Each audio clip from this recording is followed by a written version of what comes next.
Assalamualaikum warahmatullahi wabarakatuh.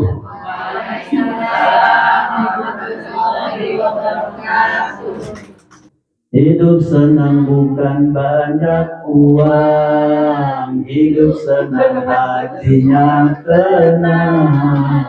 Hati yang tenang, hati yang senang, hati yang senang, imannya menang. Salatullah, salamullah ala Toha Rasulillah. Salatullah, salamullah ala Yasin Habibillah. Ya, insya Allah iman kita mah menang. Ya. Kalau bisa hadir di majelis taklim berarti imannya mah menang. Ya, karena mungkin dari malam, dari subuh, dari pagi ada 2 bisikan kan.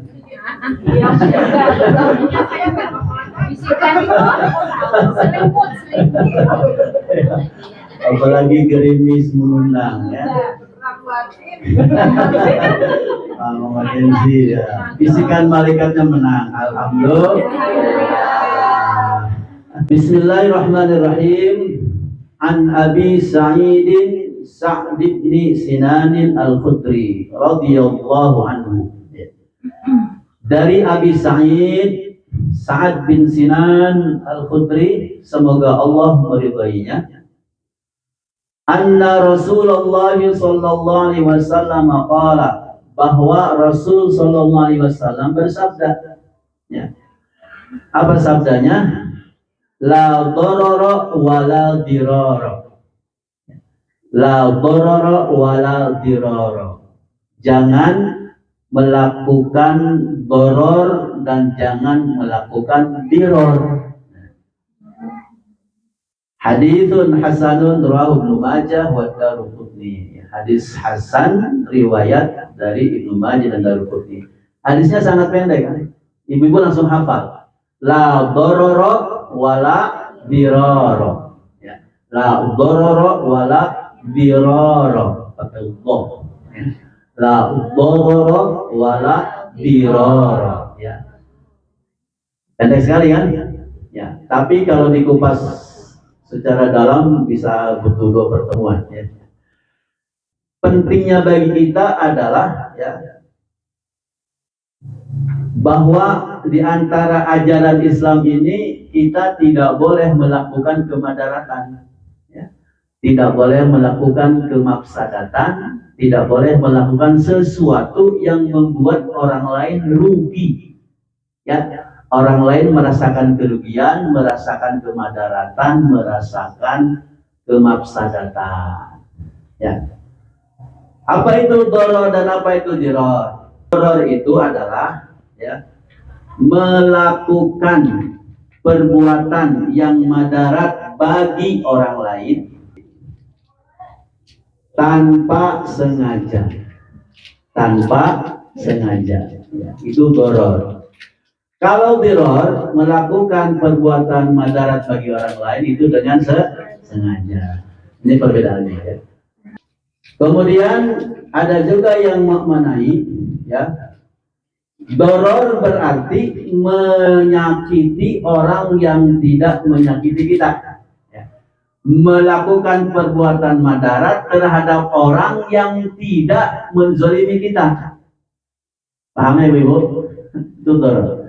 Menyakiti orang yang tidak menyakiti kita, melakukan kemadaratan kepada orang yang tidak memadaratkan kepada kita.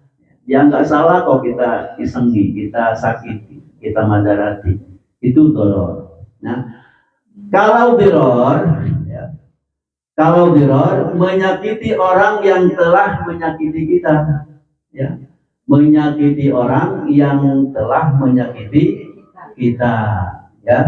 Akan tetapi cara yang kita lakukan ini tidak sesuai dengan ketentuan syariat. Ada orang menyakiti kita, kita balas lagi, tapi cara kitanya tidak sesuai dengan syariat. Dua-duanya ini tidak boleh, ya. Baik doror maupun diror ini hukumnya tidak boleh, ya. melakukan kemadaratan bagi orang lain sengaja maupun tidak sengaja tetap tidak boleh. Ya, menyakiti orang lain yang dia tidak menyakiti kita itu jelas tidak boleh. Ya. Bahkan menyakiti orang lain yang telah menyakiti kita tapi dengan cara yang tidak sesuai syariat itu juga tidak boleh. Intinya yang namanya madarat itu jangan pernah dilakukan. Nanti ada hal-hal yang dikecualikan. Nah, ini makna secara umum ya. Jadi hidup kita semaksimal mungkin jangan sampai melakukan perbuatan yang memadaratkan orang lain.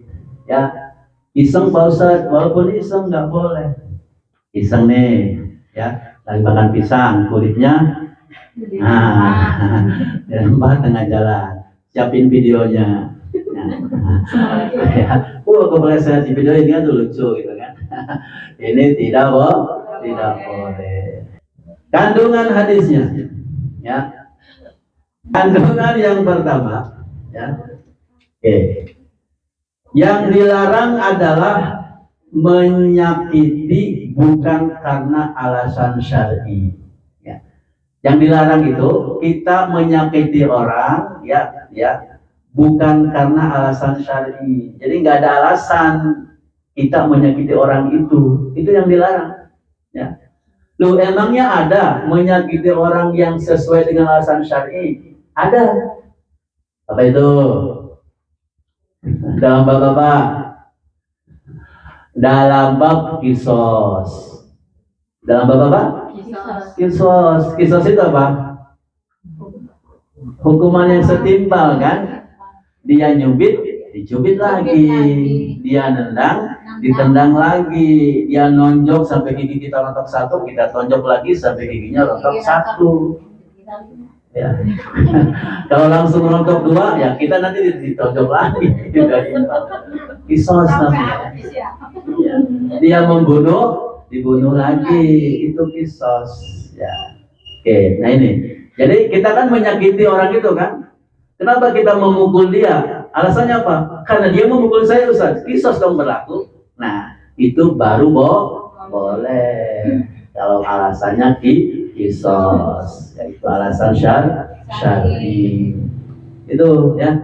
Jadi yang dilarang itu ya menyakiti tanpa alasan syar'i, syar'i. Nah ini.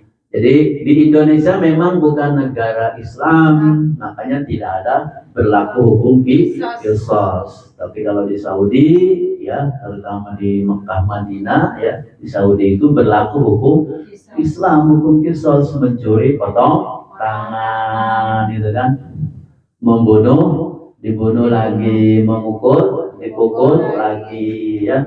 Apalagi buah apa? Buang kulit pisang tadi sampai temen itu meleset, nah digituin lagi. Itu alasan syar'i kisos. Itu hukumnya boleh. Hukumnya apa, Bu? Boleh. Kalau alasannya kisos, ya, menegakkan hukum Islam namanya kisos. Jadi yang dilarang itu menyakiti tanpa alasan syar'i. Kalau sesuai alasan syar'i hukumnya boleh. Oke, itu kandungan yang pertama ya. Jadi kisos itu sebenarnya demi kehidupan kita ya. Kata Allah dalam Al-Baqarah itu ayat 179, walakum fil qisasi hayatun ya ulil albab. Dalam kisos itu terhadap kehidupan, wahai orang-orang yang berpikir. Ya. Pada kehidupan, iya. Karena ada kisos, maka orang kalau mau membunuh mikir dulu. Duh, kalau saya membunuh, dibunuh lagi. Duh, kalau saya mukul, dipukul lagi. Duh, kalau mata dia dipukul sampai bengkak, saya dipukul lagi sampai bengkak. Gitu kan, mikir. Karena kisosnya ditegakkan. Tapi karena kisosnya tidak ditegakkan, ya terjadilah kriminal, pembulian, pemukulan di mana-mana. Nah ini. Jadi Allah sudah jelas banget mesti ada manfaatnya. Kisos itu demi menjaga kehidupan. Demi menjaga kehidupan. Kandungan yang kedua bahwa dari hadis ini Allah itu ya tidak memerintahkan sesuatu kecuali pasti ada manfaatnya, dan tidak melarang sesuatu kecuali pasti ada madaratnya, gitu ya. Jadi semua perintah Allah itu pasti ada manfaatnya, dan semua larangan itu pasti ada madaratnya. Maka jangan pernah meninggalkan perintah Allah, jangan pernah melakukan larangan Allah. Disuruh apa? Banyak ya perintah dalam Quran, waqimus sholata wa atuz zakah. Dirikanlah sholat, tunaikanlah zakat. Itu pasti banyak manfaatnya. Minimal ada 8 manfaat sholat. Masih ingat? Masih ingat Selasa kemarin 8 keutamaan manfaat sholat. Kalau lupa lagi nanti sambil tiduran simak lagi YouTube-nya. Ya, gak usah ditonton, dengerin aja. Tempelin di telinga HP-nya. 8 manfaat sholat. Mesti ada manfaatnya, mendatangkan rezeki, menolak penyakit, menyembuhkan penyakit, ya. Banyak sekali manfaatnya, menjaga kesehatan, seperti itu. Ya. Wa atuz zakah, dan tunaikan zakat. Ya, pasti manfaat buat kita, ya. Apa manfaatnya? Membersihkan jiwa kita, membersihkan harta kita, membantu orang lain, menyenangkan fakir miskin. Itu pasti ada manfaatnya. Jadi semua perintah itu pasti ada manfaatnya, dan semua larangan pasti ada madaratnya. Kata Allah, ya ayyuhalladzina amanu innamal khamru wal maisiru wal ansabu wal azlamu rijsun min amali syaitan. Kata Allah, wahai orang yang beriman, sesungguhnya khamr, judi, gundi nasib, ya, main judi itu adalah perbuatan keji, perbuatan kotor, najis, perbuatan syaitan. Tinggalkanlah. Karena kalau dilakukan banyak madaratnya. Apa madarat khamr? Apa madarat narkoba? Madaratnya banyak. Satu apa? Menghilangkan akal, mabuk. Ya. Jadi sekali lagi berusaha semaksimal mungkin tinggalkan larangan Allah, larangan Rasulullah Shallallahu Alaihi Wasallam. Itu. Ini larangan Allah, larangan Rasul. Yang ketiga, kandungan yang ketiga dalam hadis ini, ya, kandungannya adalah bahwa Islam ini meringankan beban, ya. Islam ini tidak menginginkan kesulitan pada kita, pada hambanya, pada umatnya, ya. Islam ini tidak ingin ada kemadaratan terjadi pada umatnya, maka memberikan keringanan sebenarnya. Jadi karena Rasul sudah mengatakan tidak ada doror dan tidak ada diror, maka Islam pun banyak memberikan rukhsah, keringanan. Ya, apa contohnya, Bu? Apa? Yang pertama, tayamum. Tayamum. Ya. Kapan kita boleh tayamum? Satu, sakit. Kalau kena air, tambah sakit, tambah kedinginan, tambah parah penyakitnya. Yang kedua, nggak dapat air susah, nggak nemu air. Oke. Kalau ini tayamum tidak ditetapkan, tidak berlaku, kebayang orang sakitnya panas dingin, kena air dikit aja merinding, menggigil luar biasa, tetap disuruh wudu pakai air. Madarat tidak? Memadaratkan. Katanya Islam la dharar wala dirar. Kenapa tetap harus wudu? Makanya Islam meringankan bagi yang sakit, anti air dulu, silakan tayamum. Tidak sakit, sehat, tapi sedang bepergian atau sedang di rumah, pumpnya macet berhari-hari, gak ada air, atau sedang di perjalanan, di gunung, di sawah misalnya, di bus, di pesawat, sudah waktu sholat tapi gak ada air, maka Allah Islam ini memberikan keringanan. Islam memberikan keringanan. Allah memberikan rukhsah keringanan, boleh tayamum. Ya, jadi ada keringanan ya, ada keringanan. Jangan meninggalkan sholat gara-gara nggak ada air. Islam banyak keringanan ya, seperti itu. Oke. Contoh yang kedua, berbuka puasa sebelum waktunya. Berbuka puasa sebelum maghrib. Boleh tidak? Aslinya tidak boleh. Aslinya tidak boleh. Tapi kalau dia menahan terus sampai maghrib malah sakit, itu madarat. Maka madarat ini harus dihilangkan. Maka boleh orang yang sakit untuk tidak berpuasa.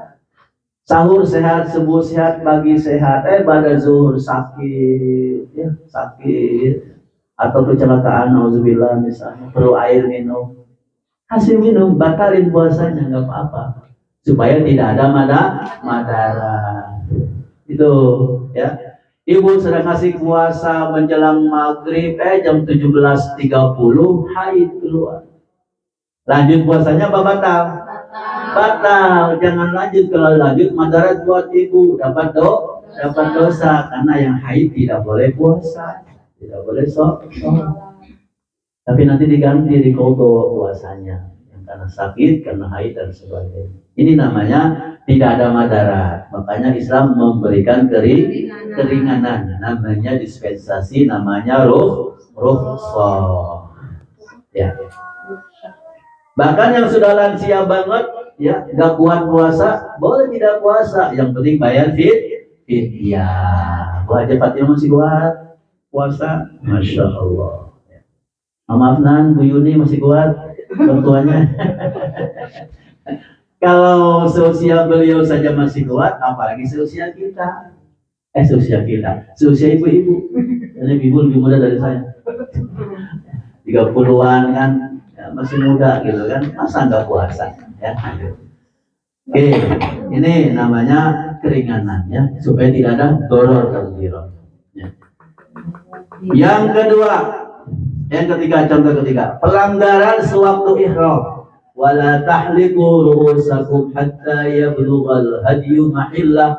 Jangan cukur rambutmu kalau sedang ihram sampai tahallul tiba. Sampai tahallul. Jadi kan larangan orang berihram. Bu, pernah pakai kain ihram? Pernah pakai kain ihram? Pernah, tapi buat tidur selimut ya. Semoga segera pakai di depan Ka'bah ya. Wow. Kalau sudah pakai kain ihram, niat mau ihram, baik umrah maupun mau haji, itu ada larangan-larangannya. Semua larangan harus ditaati ya. Nah, termasuk nggak boleh tahallul, nggak boleh cukur rambut sebelum tahallul, sebelum selesai hajinya. Ya, misalnya ya. Jadi mencukur rambut sebelum waktunya itu nggak boleh. Tapi karena dia sakit, kepalanya itu kok sampai sana ini gatal-gatal gitu kan, kayak kutuan gitu kan. Padahal di Indonesia enggak gitu. Sementara belum waktunya tawaf ibadah, belum waktunya sa'i, belum waktunya tahallul, tapi kan sudah gatal-gatal gitu, sementara sudah berkain ihram. Gimana? Boleh nggak dicukur duluan? Boleh. Cuma nanti bayar denda. Itu namanya keringanan. Karena kalau tidak dicukur memadaratkan bagi dirinya, bisa tambah sakit kepalanya. Yang gitu kan, biasanya mungkin jamaah umrohnya dari Jakarta ke Madinah dulu, di Madinah 4 hari, dari Madinah ke Mekah 400 km gitu kan, sudah pakai kain ihram. Di perjalanan mungkin pas masuk Thailand terus area kena apa gitu kan, rambutnya, kepalanya misalnya gatal-gatal, aduh nggak kuat, di mobil teriak-teriak gitu kan, gatal-gatal gitu kan. Maka di situ boleh dia mencukur rambutnya terlebih dahulu, walaupun belum tawaf, belum sa'i. Ini namanya keringanan, supaya tidak ada madarat. Ngertos ibu, understand? Kemudian yang keempat, ya, contoh yang keempat, contoh Islam itu memberikan keringanan rukhsah. Apa? Penangguhan membayar hutang. Hutangnya itu penangguhannya gimana maksudnya? membayar hutangnya ditangguhkan. Islam itu memberikan kelonggaran. Kalau belum mampu, wayahna yang ngasih hutang ngasih kelonggaran. Ya. Wa in kana dzu usratin fanadhiratun ila maisarah. Jika dia sedang dalam kesulitan belum bisa bayar hutangnya, maka yang memberikan hutang harus ngasih waktu tempo. Silahkan kapan-kapan aja atau bulan depan lagi aja. Tapi maaf ya, saya udah janji bulan ini, ternyata ini sakit butuh biaya. Ya udah, nggak apa-apa bulan depan. Yang penting alasan penundaannya sesuai syar'i, bukan mengada-ada. Sebab nanti berlaku madlul ghani zulmun, menunda-nunda bayar hutang dengan sengaja tanpa uzur syar'i, hukumnya zalim, dosa. Dia mampu bayar hutang tapi ditunda itu nggak boleh. Tapi kalau dia memang nggak mampu, belum mampu, justru harus ditangguhkan. Nggak apa-apa bu, 3 bulan lagi aja, tahu-tahu kapan-kapan aja bisanya, seperti itu. Ya, jadi Islam itu memberikan tangguh. Ini keringanan. Sebab memadaratkan kan? Pokoknya kamu harus bayar sesuai janjimu. Mana janjimu? Iya, saya niat bulan ini bayar. Ya. Masalah ternyata qadarullah, suami saya kecelakaan, butuh biaya. Gitu. Qadarullah, panennya gagal. Kalau uang ini ada saya kasih bayar hutang, saya beli beras dari mana? Masa tutup lubang gali lubang? Jadi gimana lagunya? Ibu-ibu yang ditakdirkan Allah punya keluasan bisa memberikan hutang kepada orang lain, bersyukurlah. Ya, itu peluang kita ibadah, itu peluang kita mendapatkan pahala. Apalagi sampai menangguhkan dia, bu nggak apa-apa buat bayar sekolah anak-anak aja, bayarnya nanti aja kalau sudah punya, sudah mampu. Masya Allah. Ya, yang penting jangan alasannya ada-adain gitu kan, padahal dia mampu bayar hutang tapi ditunda ya. Jadi ini bentuk menghilangkan kemadaratan. Sebab kalau nggak ditangguhkan bayar hutangnya, dia bisa madarat, punya uang segitu doang buat bayar hutang semua, habis nanti beli beras dari mana, beli lauk dari mana, beli sekolah dari mana. Nah ini. Jadi Allah memberikan keringanan ya. Jadi ibu yang menghutangi ya, kita yang menghutangi ya, jangan jangan mempersulit, jangan memberikan kemadaratan. Kalau memang dia belum mampu melunasi ya, apa-apa ditangguhkan. Bahkan dalam ayat itu wa anta saddaqu khairul lakum. Kalau kamu bisa bersedekah itu lebih baik. Udah nggak usah dilunasi, nggak apa-apa. Atau nggak apa-apa deh setengahnya aja. Hutangnya berapa? 1 juta, udah 500.000 aja bayarnya. Itu yang luar biasa. Jangan malah hutang 1 juta suruh bayar 1.500.000. Rentenir nantinya. Yang menghutangi harus memberikan kelonggaran ketika yang diberikan hutang itu belum mampu, yang belum sanggup ya. Bahkan kalau disedekahkan itu lebih baik lagi. Seperti itu. Tapi yang punya hutang jangan menunda. Ada saya tambah bager, tunda bela. Mendingan meser motor dulu. Ya. Mendingan beli motor dulu, mendingan beli TV dulu gitu kan misalnya. Jangan menunda-nunda, itu kezaliman. Kemudian yang kelima ya, mencabut sumpah. Termasuk keringanan adalah dibolehkannya mencabut sumpah apabila seseorang telah bersumpah dengan sesuatu yang memberatkan. Misalnya bersumpah untuk pergi haji dengan jalan kaki. Saya bersumpah saya bernazar akan pergi berhaji jalan kaki. Masya Allah ya.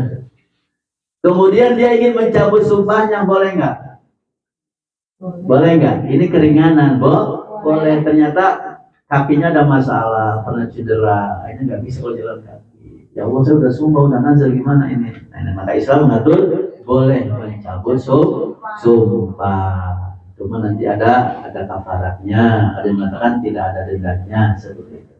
Ya. Jadi zaman Rasul itu ada, Rasul melihat ada orang tua sama 2 anaknya digandeng jalan kaki. Rasul aneh kan ya. Kenapa itu? Itu Rasul, dia sudah bernazar ingin pergi haji jalan kaki, gandeng orang tuanya. Kata Rasul, suruh naik kendaraan. Suruh naik kendaraan. Itu menyiksa diri namanya. Itu memadaratkan diri sendiri. Nah ini, jadi hanya dia cabut sumpahnya, kemudian naik kendaraan. Karena Rasul yang menyuruh. Nah ini keringanan ya, keringanan.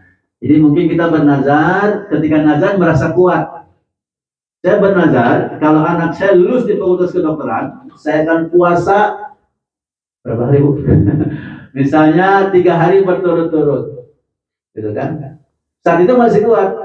Ya bulan Juli lulus anak di kedokteran, tapi sedang kondisinya nggak mungkin, sedang sakit. Akhirnya dia mencabut sumpahnya. Itu boleh apa tidak? Boleh. Tapi kata ada yang mengharuskan bayar kafarat, ada yang tidak mengharuskan bayar kafarat sumpahnya. Ini namanya keringanan, supaya tidak ada doror, tidak ada birar, la doror wala birar. Semoga kaji kita hari ini bermanfaat ya.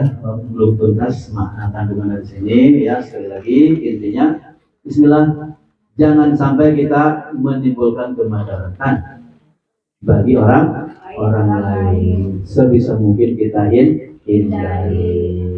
Demikian, semoga bermanfaat. Hasbunallah ni'mal wakil, ni'mal nasir. Subhanallah wa bihamdika, asyhadu an la ilaha illa anta. Wassalamualaikum warahmatullahi wabarakatuh. Waalaikumsalam warahmatullahi wabarakatuh.